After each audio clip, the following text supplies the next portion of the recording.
Here's a quick, straightforward video of blue versus brown keyboard switches. I'm going to type an email that says something like, "Hi, how are you?" at about 65 words a minute.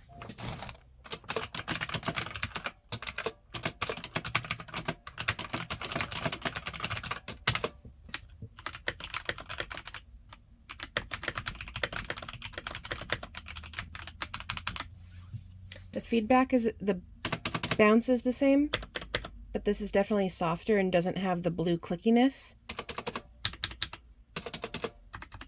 So I prefer the blue switches myself.